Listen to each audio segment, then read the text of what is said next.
Well, hello and welcome back to yet another incredible video. And today, in honor of the launch of my new channel, BOK Media Food Freaks, which is launching on January 6th, I decided to bring you guys a compilation of some of my favorite recent recipes that I have done.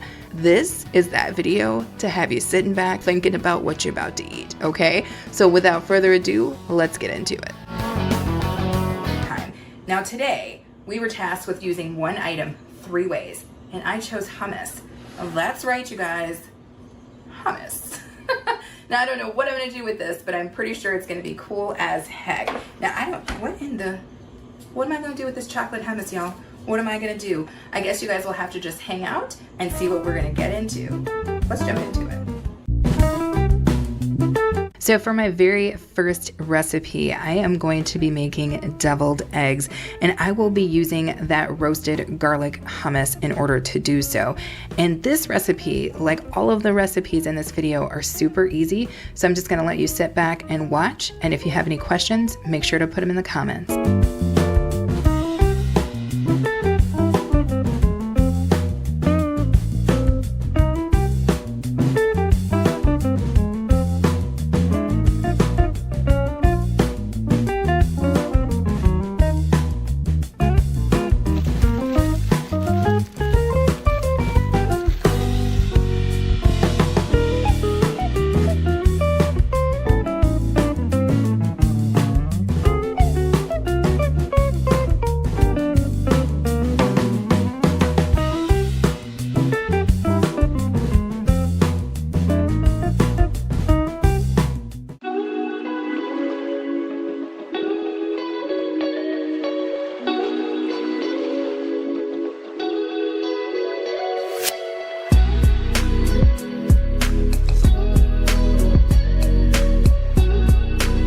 So there you have it, and I basically just garnished with a little bit of fresh dill as well as a little bit of red chili flakes because I like a little punch, but I honestly think that the hummus here adds so much more than like a mayonnaise that you would normally see being used, and plus we double down on the protein, and that's always good.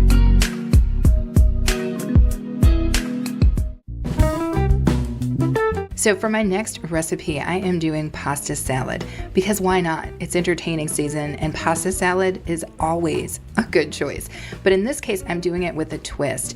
Similarly to the deviled eggs, I'm going to be using hummus as a replacement for mayonnaise, which is friggin' awesome because again, it's more protein, more flavor, more filling for people, and you can leave it sitting out a little bit longer than you could, say, like a mayonnaise-based situation. And in this case, I am going to be using spicy hummus. So watch as I pull this together.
Okay, I gotta tell you guys, Aaron and I had this for lunch the very same day that I made this, and it was freaking delicious, okay? It's delicious.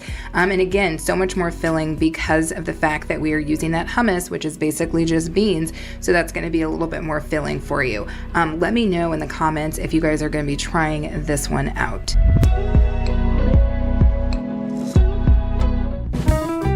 So now for the thing we've all been waiting for, which is what am I gonna do with that chocolate hummus?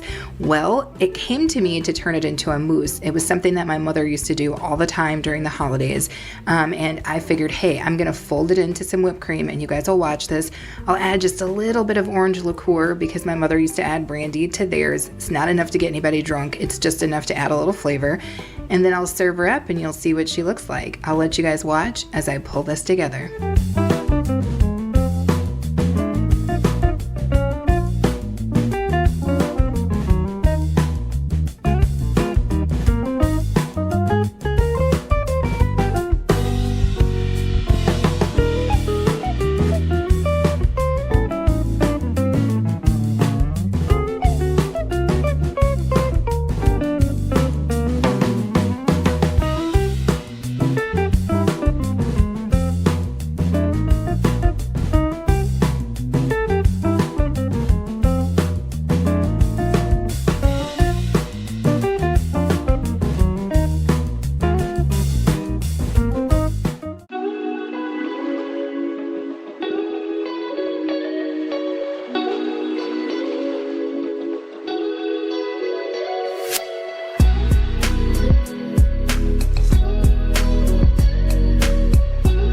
So tell me right now that this doesn't look like chocolate mousse as you understand it. Of course it does. And I'm gonna go even one step further and say I tasted this. Did it taste like my mom's? No, because nothing ever tastes like my mom's that I make. But this was freaking delicious. No, it did not taste like beans. It basically just tasted like chocolate. So if you're interested in giving this a try, I strongly do recommend you try it. And today we were tasked with making a semi-homemade recipe. And what did I do? Well, I picked myself up this Pillsbury pumpkin spice bread. I have never done this before. I have never tried this before, but I have an idea. And I think it's gonna be pretty cool. So let's jump into it. Okay, so I hope you guys are ready for another quick one. I know I am. So I'm gonna take that Pillsbury log, whatever you wanna call it, and it was designed to be cooked as a whole loaf, but I am going to take my silicone muffin pan and a couple of cupcake cups and then kind of divvy this out, if you will, and put it in those cupcake cups. Now, she look a little ugly right now, but that's cupcakes for you, and I'm experimenting here. But I'm gonna place it in the oven at the temperature that it has on the package, and we're gonna see how this works out.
Okay, so what makes these semi-homemade?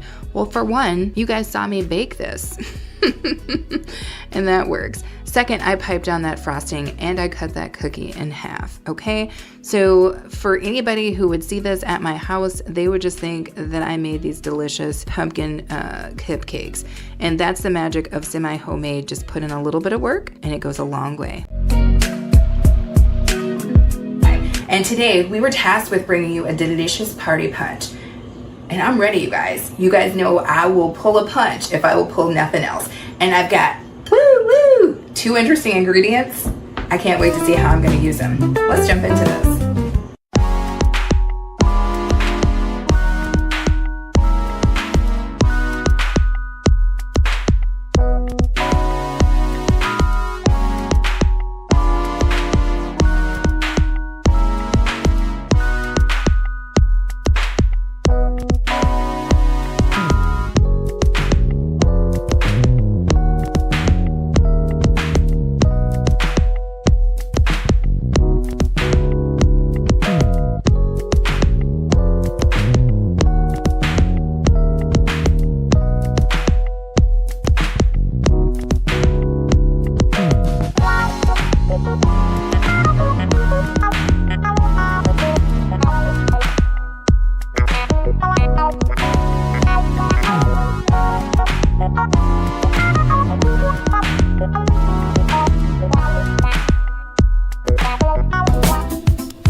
And I know that this is a short little video, you guys, but that's the thing. Good food and good drinks don't have to be complicated, and they don't have to take a long time.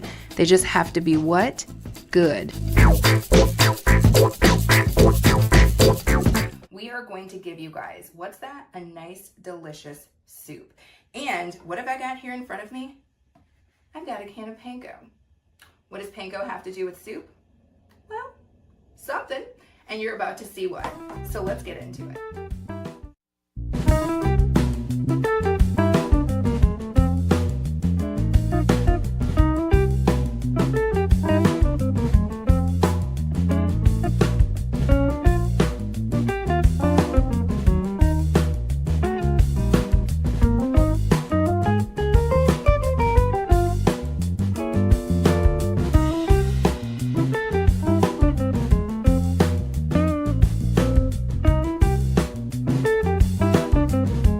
Hey you guys, I hope you're enjoying the video. I just wanted to pipe in again to remind you to head on over to BOK Media Food Freaks and subscribe so that you don't miss out on any of my future food content. The link will be in the description box.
today.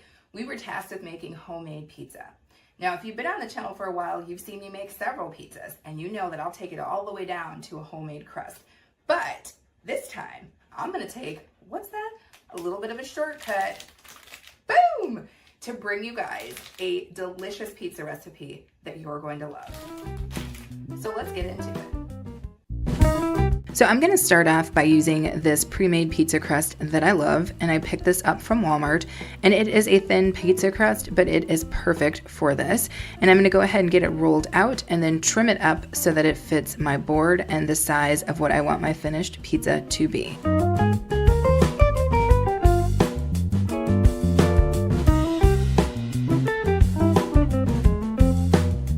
So now I'm going to begin to add my filling, and I'm going to start with a layer of cheese. That's just my preference, and I feel like structurally that makes for a better pizza. And then I'll start to add on top. Now what you will see me do is for every layer of meat or vegetables that I put in here, I will also put a layer of cheese. That's going to help this be homogenized at the end, and it's also going to keep my crust from being soggy.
So whenever I am baking a pizza pie like this, I do like to put a little egg wash across the top, and you could just use egg and water, but I do use egg and oil. And this is just gonna give it a really, really beautiful sheen when we pop her out of the oven.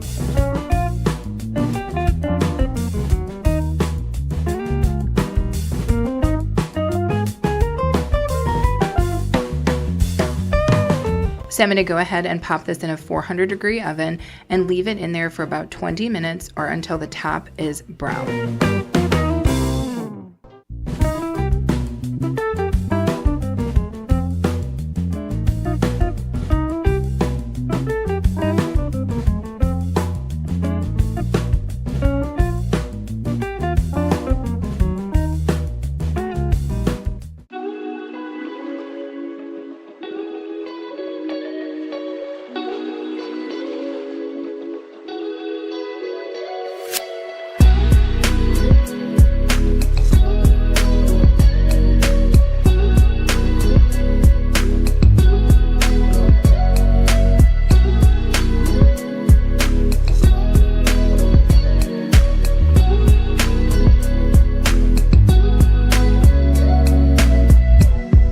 Okay, you guys, come through. Now, does it look like a traditional pizza? No, it does not, but it has all of my favorite traditional pizza toppings, and this was delicious.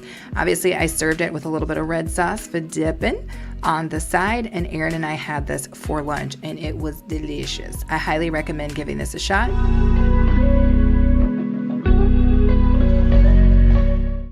Okay, well, I hope you guys learned something new and were inspired to get out there and try this recipe. As always, I thank you guys so much for watching. I truly do appreciate you. I hope that you will choose to subscribe if you haven't already. And of course, I invite you to come back, hang out, and be okay with us. Bye, you guys.